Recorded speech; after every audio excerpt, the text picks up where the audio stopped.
Hey, what is going on YouTube? Aaron here. We are back on my Mac. We're back in my kitchen. I appreciate the support on my clickbait video, and I was correct. The Belfast 43 is going to be the campaign ship. Um, I don't know how to feel about this ship. To me, it's personally not the most exciting campaign. We already have the Belfast in the game. I know this one is a different format. It's got torpedoes, it's got radar, it's got smoke, it's got hydro. All that information is will be available, in the description. I'm not going to sit here and read the patch notes, and take 38 minutes to read those. I'm just going to go over the basics and kind of give my thoughts and opinions, and you guys should do the same in the comments down below. The the thing that I'm actually most excited about for this update, and I'm going to be honest, this update it's pretty lackluster to me, but again, let me get through it and, let me know what you guys think down below. The Pan-European destroyers are arriving in early access. Unfortunately, you will only be able to get up to the tier 6 if you whale a few of the crates. Here we go. The Pan-European destroyer crates, including the big ones, big containers, yes. You will be able to get the Friesland in those crates. So if you chose the Lo Yang and Lo Yang came back as Global XP, now is your chance to get the Friesland. It's a great gunboat. I think the Pan European line up to the past the tier 6 and 7 are going to be pretty good gunboats, but before that they're probably going to be torpedo boats. And speaking of that, we've got Conrad Helfrich as one of the new commanders currently in the game, but we're getting another one, Stig Hansen. Stig Hansen Eriksson. He's got 3 first names. Never trust a guy with 2 first names, as I have 3 first names as well. But he's going to be the Torp Commander type build, and I'll probably run him for, like I said, up to the tier 5, probably the tier 6. But at tier 7, the Ostergotland looks like a pretty good gunboat. We'll have to play around and see that, but yeah, unfortunately, I don't think we'll be able to unlock the tier 7 until the next update. And yeah, like we said, the Belfast 43 is the campaign. I was pretty unimpressed with the last campaign. If we're being honest, it was a French shotgun to me.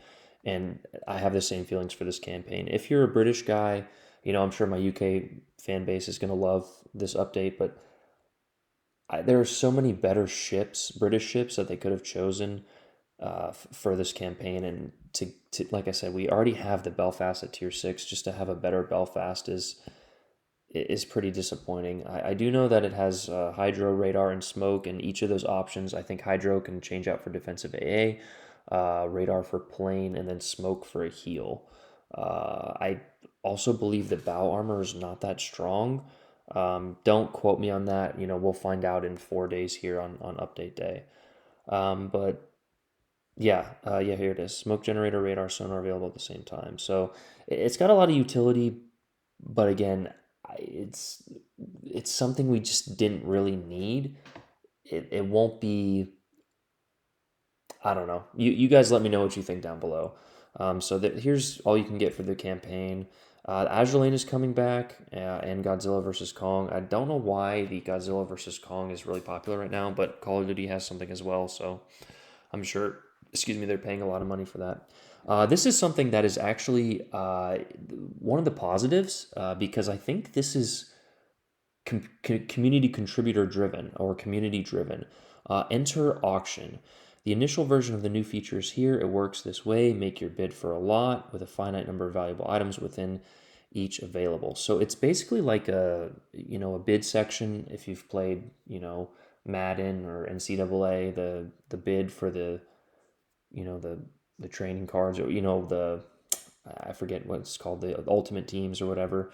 And I gotta shout out my boy Peak here, because he suggested this a long time ago. Like, he said it was available in Rocket League, so hopefully it's available in a similar fashion. You can trade ships. I don't know how it's gonna work. I think it's gonna be a wargaming sanctioned one, but whatever. At least they're listening to the community in some regard. I wish they would listen a lot more, but let's be thankful for that they're listening in the slightest.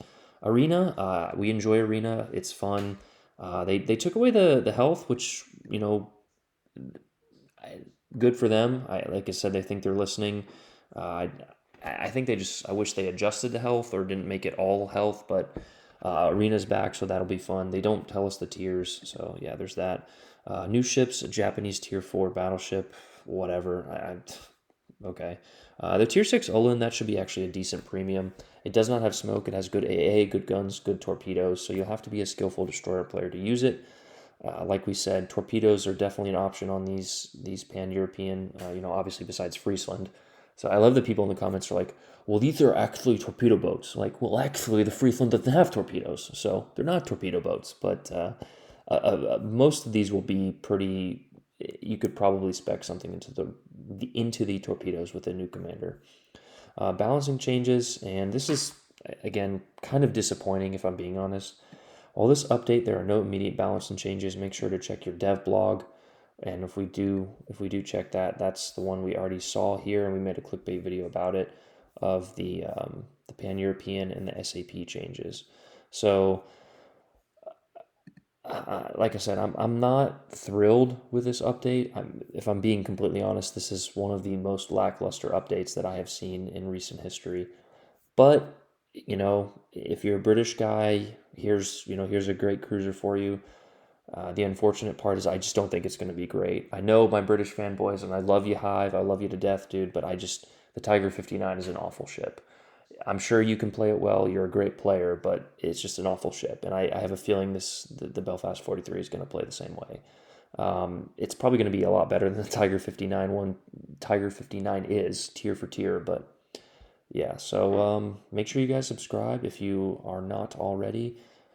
Yeah, and that's going to do it for the patch notes. I'll link them down below. I will link, you know, the wiki for the comparative ships. If you guys want to look at the stats of the ships, I've been told that a lot of the new ships coming to the game don't have that much different stats, other than the French Tier 2, which is completely broken right now, which is give Wargaming a little bit of credit or a little bit of a pass because we know that they're moving studios, development studios. So the French Tier 2 that has the broken torpedoes right now, give them a little bit of credit, although I don't know if it would have taken that. They should have had content waiting like 3 or 4 months in advance, and they just moved studios. So I don't know. I'm coming off of a night of drinking. If you guys can't tell, I'm stuttering all over the place. Peak and I, and actually Chili, decided to play off stream, and we just are not having that much fun with the game. And it could be because we got to read these patch notes today, and we were just utterly disappointed. But I don't know. Let me know what you guys think down below. Is the game progressing in the right direction, the wrong direction? How do you feel about the game? I really enjoy the game. Last update, it gave us the Des Moines, but there's no legendary ships listed in this update. So are we really moving in the right direction? I don't know. I love this game. I want to see it prosper.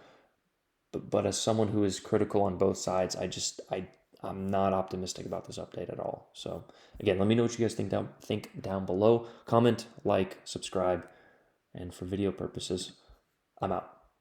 Peace.